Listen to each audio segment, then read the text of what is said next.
Ted Jones messed with the wrong melon farmers. Ted Jones, I also call him the eighth wonder of the real estate world. Ted Jones, who knows, it could be. Ted Jones? The Ted Jones World Podcast. Hello and welcome to the Ted Jones World Podcast. Pat, it is episode 36. Pat, you look good in this picture, man, with this dog just laying on your lap. Pat is still producing, obviously. He didn't leave us hanging. He just wanted Quinton and I to just chop it up and, get back to where we started, man. I've known you for 14 years, Quinton Vega. He's now currently on the practice squad with Coco Gauff, who's a 15-year-old phenom. We'll get into that, tennis player. But Quinton, dude, I've known you for 14 years, haven't talked to you in a little bit. How are you, bro? Dude, I used to know you when people called you Teddy, first off. Word, man. Word. That's true. That's true. That was free this, man. I appreciate that you're going towards the Ted Jones thing. How are you, man? You look good getting that quarantine facial hair situation. Yeah, dude, I got a little bit of scrub. And you being in Florida, I mean, I'm sure you're doing all right down there. Is it crazy down there or what? Is it pretty lax? Pretty low key. Like I passed by 2 or 3 hospitals, and they look pretty dead, to be honest. So, like not literally dead, bro. Like, what do you mean? Like no traffic or anything? Nothing going on inside? New York lingo slipped out of me. Yeah. But yeah, it's pretty low key, honestly. Like there's no occupancy or anything. Okay, word. So Quinton, I saw you at the U.S. Open, chilling in the Players Lounge, this past U.S. Open. Dude, do you think that there's going to be U.S. Open this year, U.S. Open 2020? Yes, not in New York. Not in New York, so not in like the usual Flushing Meadows. What do you mean? That you think it'll be like in Vegas or something? They're talking about California maybe as in the desert, Palm Springs. Okay, but what, like the place that they had Indian Wells, or no, and not this summer? Yeah, I think they're talking about doing it at Indian Wells in the fall. So. Interesting. So I mean, they haven't made any like full decisions yet, right? But I mean, this is you guys are getting the inside scoop here. Quinton is I guess for the most part, it was like the number one practice partner for all the top guys for this past U.S. Open, and you've been hitting with a bunch of people. So how did you get linked up with Coco Gauff, who's like 15 years old, by the way? Let me just introduce Coco Gauff. If you have not heard of her, you need to Google her, dude. She is 15 years old, just turned 16, right? Just turned 16, yes. Okay, cool. So she's going to be number one in the world very shortly, I'd say within like the next couple of years. Quinton can obviously give us more color on it, but Quinton, go ahead, bro. Yeah, I mean, honestly, well, I met her at the U.S. Open. She was shooting a New Balance commercial post-tournament, and she was looking to practice, and USTA had contacted me knowing that I live in the city and asked if I wanted to do it. I said yes, and then we had a practice session that day, and then I happened to exchange numbers with Corey, her dad. Okay. And happened to go back down to Florida in November. I forgot I think I was doing like a training camp or something. And then I played with her again in November just for a couple of days. And then I went to Dominican Republic to play some professional tournaments myself. Uh-huh. And then they invited me back for a preseason with Patrick Muratoglu. And like that's Serena Williams' coach, by the way, for people who don't know that. That's dope. He has a tennis academy where? Just sorry, I didn't mean to interrupt that. In the French Riviera, but he temporarily opened up one in South Florida in the Boca Country Club or something. Okay, That's cool. where a bunch of players were doing their preseason there. Serena was there, Coco, a bunch of good guys were there as well. So, and then from there we just kind of started building, and then now I'm here. I've been here for the last 7 weeks now, since quarantine actually, since it just started. So have you just been in an apartment down there, just like going to practice and coming back? Is that like the only moves you're making, or what kind of moves are you doing? Yeah, honestly, practice 6 days a week, a couple times a day. I have my clients kind of outside of Coco those hours. Okay, right. So like ever since the quarantine, not much has changed. Just living in Florida, like literally, I was supposed to fly back to New York on JetBlue, and JetBlue canceled all the flights when that one guy went on to the flight with corona. Oh yeah, and he was just something. He's like, "Oh yeah, by the way, I got coronavirus." Like, all right, dude, sorry. Whoa, but I just got a call and said potential spam. Lighting up my phone. Wasn't gonna answer it anyway. Talking with my boy QV here, dude. So anyway, saw you at the U.S. Open. I was in the Players Lounge, just very fresh in there. Everyone playing a little PS2, loosen up, foosball, whatever. But I was with Christy on, for all of you who remember. Christy and Quinton actually were hitting together at this past U.S. Open. Quinton's warming up all the top players. So hitting with Djokovic, was that like a full highlight for you? What was like, who hits the cleanest ball or heaviest ball? Like tough to, hit down the middle with? I would say Dimitrov, actually. Really? Grigor Dimitrov just unloads on every single ball on practice. Matches, he didn't quite play at that velocity. But in practice, it was just ridiculous how heavy and hard his ball was and how much he was kicking. In terms of like practicing with Joko, he's just like, he's so smooth when he hits. Like, it doesn't look like he's hitting hard, and then the ball's landing on top of the baseline every time.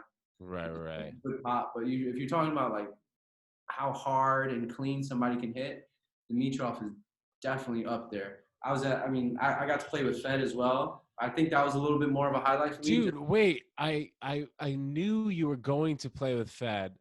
I think or maybe I knew you. I knew you were about to hit it with Djokovic, but I don't fully know any story about Fed. So tell us. Go ahead. Yeah, so I warmed him up on Arthur Ashe before his match against the British guy. Oof. Kyle Edmund, no? Or is it Dan Evans? One of those two guys? No. Yeah, one of those two guys. And I hit with him for about an hour, and that was pretty. His slice is one of the filthiest shots I've seen in tennis. You can't believe just biting the baseline, dude. Right on the baseline, like an inch off the ground. It's like, as soon as we were hitting, like he was hitting flat, and we did that for like 15 minutes. He didn't slice. As soon as he hit the slice, I like launched the ball like 10 feet. So I was like, it was just like so hard to handle that kind of ball. I've never seen that before. So, dude, and I also feel like at the Open and like Wimbledon, he uses that slice a lot. Like maybe not so much on the clay and like the stuff in Australia, but what do you think? And it's amazing to see like Joko when he plays Fed and Fed slicing, and Joko's just taking his backhand and just like. Oh my God, yeah, those dudes never miss, man. Like those rallies they have, and especially on Tennis Channel now, like. They used to have like not really that competitive matches sometimes at like random hours, but like now you can just turn it on to 3 and they'll just have like the Wimbledon final from 2012. Yeah. It's very cool. That gave me like a lot more insight because when you watch it on TV, it's like, oh, it doesn't look, Yeah. Because they're keeping up with each other. But then once you sit like behind the umpire's chair, that's when you really see that ball like whipping back and forth. I'd say that's like the best angle to kind of gauge how hard you guys are hitting. That's in the court level when the camera is like right behind the player. You know how they show it sometimes on Tennis Channel? Yeah. Like that's a really good angle because you get to see the changes in height, their footwork, and like how hard they're really hitting that ball. Yeah, man. Cool. So Quinton and I've known Quinton for 14 years. So I think you were one of like the handful of reasons that I wanted to take tennis seriously and like start playing more. So I went to this, okay, so listen to the story. You don't know the story. So I went to the sectional in Rochester. This is when you were playing with RMTA. Yeah. We went to the sectional in Rochester, and you were 12 and you were playing up in the 14s during this tournament. So I went for the 14s qualifying, and you were like qualifying that same weekend. So you were playing in the 14s qualifying too, or maybe did you make the main draw? What is that? I don't know. Anyway, it was like a sectional in Rochester a long time before that. What? We went together, didn't we? In the van? Was that same year? No, bro. I went there, and then you beat me 8-0 in a pro set. And then I was like, yo, this kid is good. Like, how does this kid get so good? And then your boy, a tennis coach of all, the most famous tennis coach in New York, notoriously not great tennis coach. I'm not going to mention his name, but he was there, bro.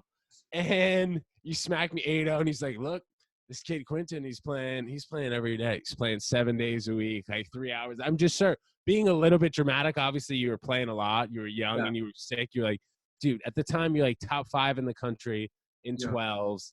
And then like 14s, you were just starting to get in the mix. But you were one of the reasons I definitely switched from like, playing just during the summer to like getting in there 3-4 days a week and then starting to push it a little bit more. And then eventually playing college tennis at UConn. Yeah, that's tennis port days, buddy. Yeah, dude. But so Quinton and I also played once when I was probably a junior, maybe you were a sophomore.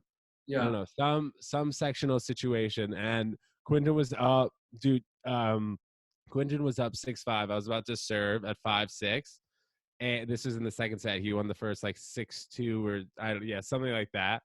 I was about to serve down at 5-6, and on the changeover, Quinton. This is like a Friday night match. Quinton is texting during his match. I'm like, who's this guy texting? And then, bro, you beat me right there.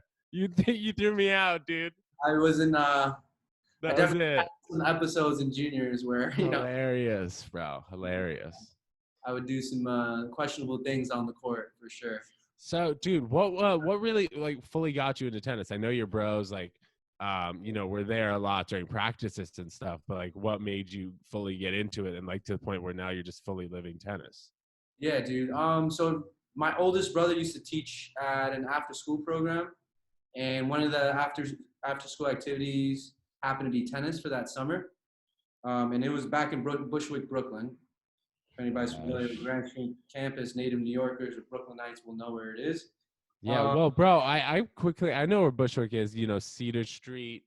Where else in Bushwick? I have Hart Street, Jefferson, all up in Bushwick. Yeah. I'm in Bushwick a little bit for my day job, other than this, Ted Jones. But sorry, bro, go ahead. Yeah, and then so only the summers I would play. This was starting when I was about 4 years old.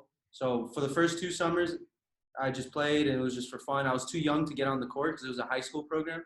So it would just be like my older brothers and the high school kids. So like I would just kind of just like be bored and like hit against the wall. And then when I was 6, one of the coaches happened to bring me on the court. It was my first time on the tennis court, like actually hitting with somebody. And everybody's like sitting down watching. And then they're like, come hit with me. And then from there, I made like 100 balls in a row without missing, like from the baseline.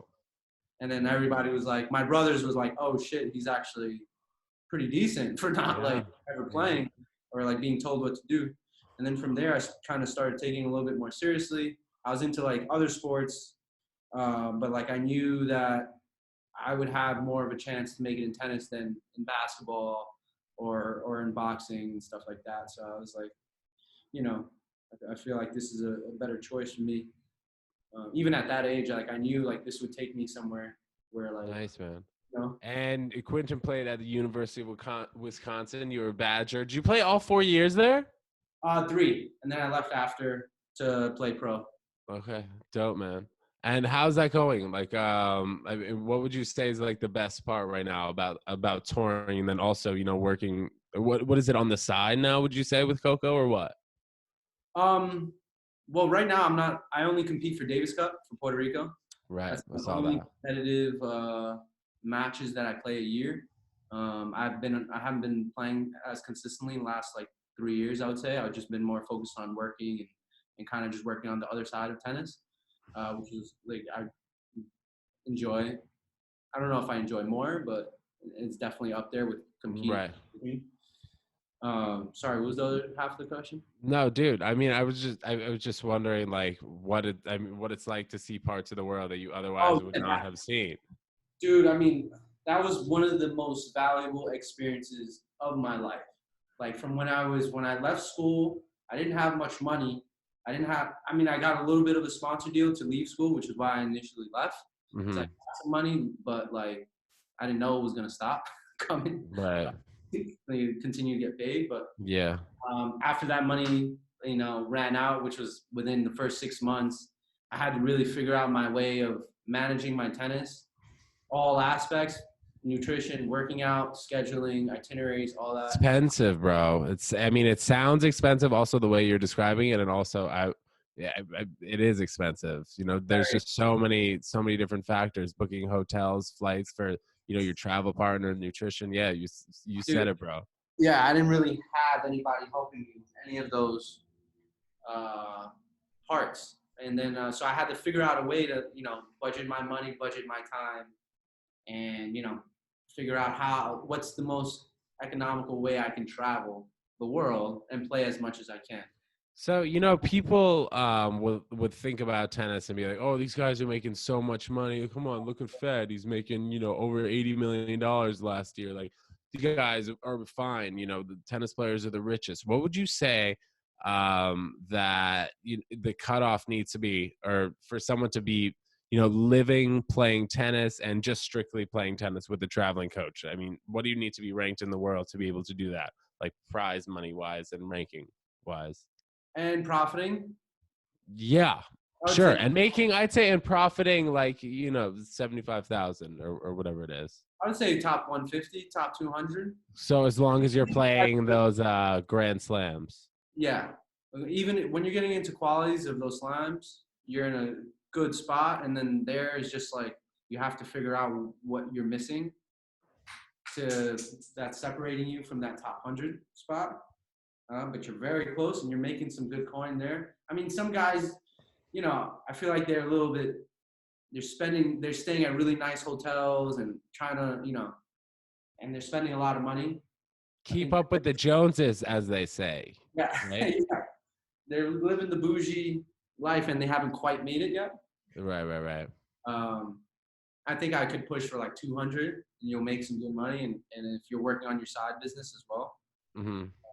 Yeah, but that's the thing. Like you have to keep hustling on the side. You can't just focus on tennis, even at that position, at the top 250, 300 position, let alone 700, which is where I was. Which, look at the numbers, is 4,000 people playing competitively pro. It's not bad. If you take a soccer player that's 700, the 700th best soccer player, they're still making a lot of money. They're still right. Yeah, it's so different, man. Just like the team sports and individual, Yeah. Go ahead. It's tough, but yeah, I think sub 200, 150. Well, dude, you got to keep plugging away. We all got faith in you here, dude. Us Ted Jonesers, everyone watching and listening. So, dude, playing all this tennis, who do you think your biggest win in like a practice set is, and then a person in a match? Those two. What do you think?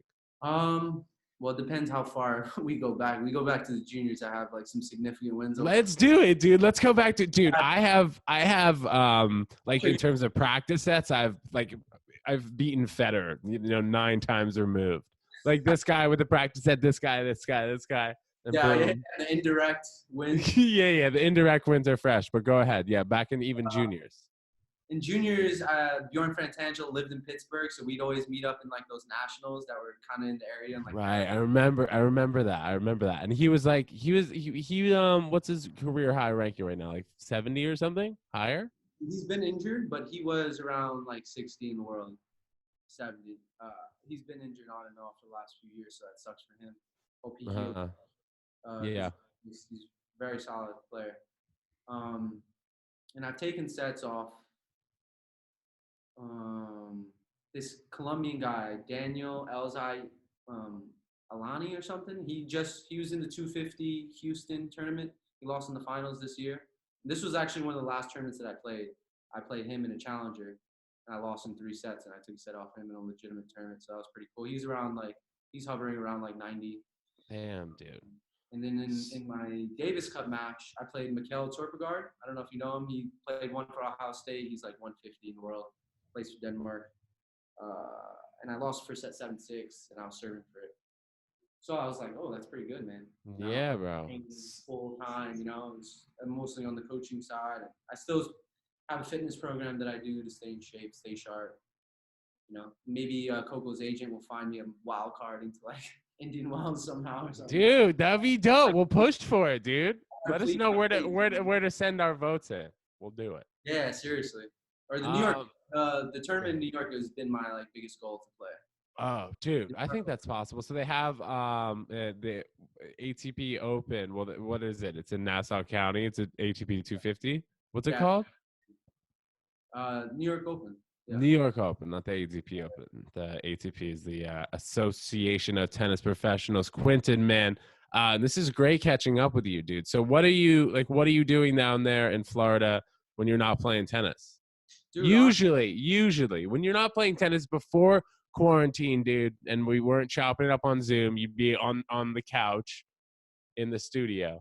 am I in New York or am I in Florida? That's the I don't know, man. You tell me, bro. You be wherever you want to be. post quarantine. Ideally, I'm a New York City native. My New York man. guy. I'll be in the city, and if I got nothing to do the next day, like I got a day off, like I'm meeting up with the boys, and we're gonna have ourselves a good night. We're gonna go out, enjoy ourselves. Nice.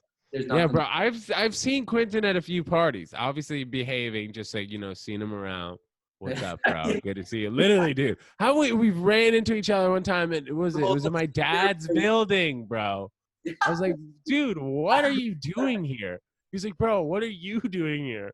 It's insane. That's happened a few times. And then New Year's, when was it? Like 2017 or 2018? Kind of recently. Yeah, at Emo's house. Oh yeah, that was the last time I saw you actually. Yeah. Before the U.S. Open, that was the last time I saw you. That was hilarious. Hilarious, bro. That's the city. That's how the city works, man. It always, if you're in the loop and you're going out and Yeah, bro. you know, So if you're cool, one of us three, Pat over there, my man, still a cool guy with the dog picture. You guys got to check this out if you're not watching this on YouTube. But if you're listening on Spotify, Apple Podcasts, throw us a like, comment, or something like that. I don't know which one applies to which streaming service, but we got my buddy Quinton Vega here, and dude. So what was your highest ranking that you achieved like as a junior, and what age group? So I was number one in every age division in the East, in New York. Yeah. And then I think I finished my recruiting class top 20 in the nation, but I was as high as 7 for my class. Was that the 2011 class? So it was like Jack Sa, Bjorn, Marcus Giron. It was a stacked class. So yeah, these guys played. all play pro, and like a Dennis Kudla or something. Yeah, cool. Something like that. So do you still keep in touch with any of these guys that like you're hitting with and stuff, or what?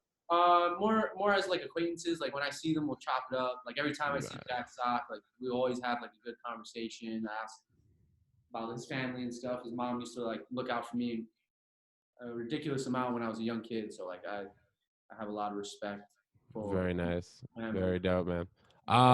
So I know that like the WTA and ATP tours don't really have a starting date in terms of when they think they're going to get back. But do you have any idea on when you'd be ready to start traveling and playing tennis, or even Coco, for example? Like when are things gonna be back to somewhat normal, even without fans? I'm thinking July is a good date. July. Like July, I mean, after well, I saw there were some tournaments that had been canceled that were maybe like the latter part of July. But do you think people or countries will start opening tennis tournaments again? I know everything is canceled till July 13th, I believe. All tournaments are canceled till July. I feel like after that, they'll be able to host some events. Where and how they're going to figure out all the logistics of, you have players coming from all over the country. They have to get tested. Their team has to get tested.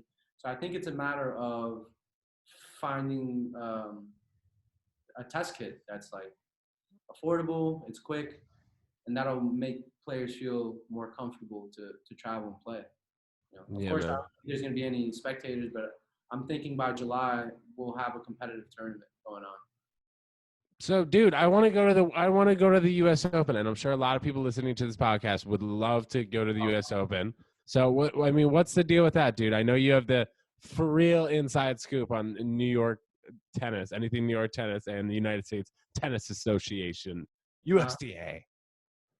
Yeah, it seems like it's not going to happen just with the state of New York, and I haven't been in New York, so I don't really know how it is besides talking to my friends and family and stuff. But they were using the USTA as a alternative hospital for corona patients and whatnot. So I don't know how the landscape is looking over there. So I really think they're gonna move it to California, and I think it's gonna be in the fall. Damn, man. Well, you guys heard it here first. I really hope you're wrong, dude. But we'll see. I mean, end of August is when the U.S. Open usually starts around 28th, 29th. Yeah, and they don't start like reconstructing the grounds for the U.S. Open until like late July. So there's still There's still hope. But But also, I mean, all the players have to make their flights pretty soon, right? And like figure out how they're gonna get there, get the hotels, and the so hotel situation, yeah, I don't know. It's a sticky we'll situation see. for them, man, in New York, isn't it? Like, how's it been? Yeah, man. I'm actually at my pops' house, at my daddy's house. We had an episode called that, Mommy's and Daddy's Houses, you know, because everyone is just becoming a kid again, I'd say, if you don't have your own place.